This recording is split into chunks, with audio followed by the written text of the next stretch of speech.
Have you ever wondered if just a few hours of your time could really make a difference for a student?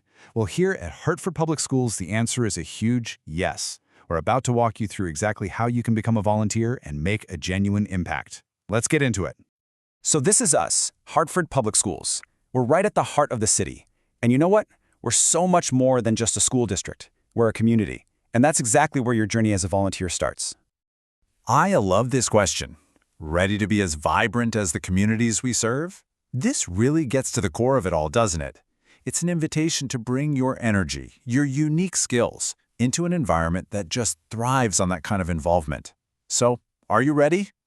And let's be super clear here. Your help makes a real difference. This isn't just about filling a spot on a roster. It doesn't matter if you're a parent, a neighbor, or a student yourself. Your presence is a total game changer. Seriously, you could be that extra bit of encouragement a student needs to finally get a tough concept, or just the positive role model that completely makes their day.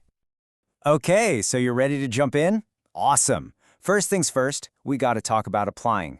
Don't worry, the application and clearance process is way more straightforward than you might think. Let's break it down. So it all kicks off with a simple online application. You can find it right on the Hartford Public Schools website. Part of that is a routine background check, which, is a super important step to make sure every single student is safe. After you hit submit, your job is pretty simple. Just keep an eye on your email for that approval. And listen, that clearance email, that's your golden ticket. It's your official green light to move forward. So when you see that email pop up saying, "Congratulations, your volunteer application has been approved," or something like that, you'll know you're all set for the next phase.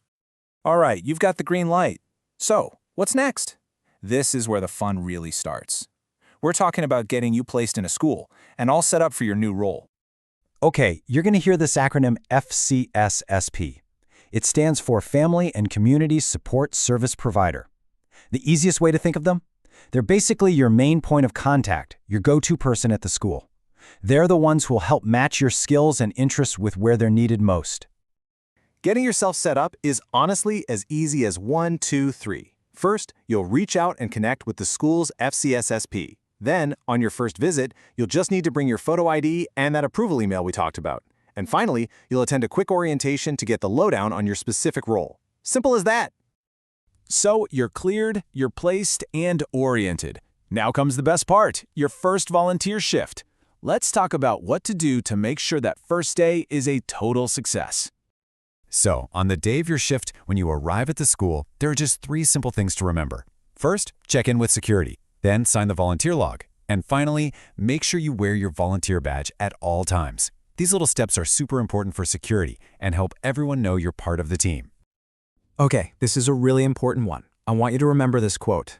You're there to support, not replace staff. As a volunteer, your role is to be that awesome supporter, that extra set of hands, that positive vibe in the room. You're there to help the incredible teachers and staff who are already there, not to take their place.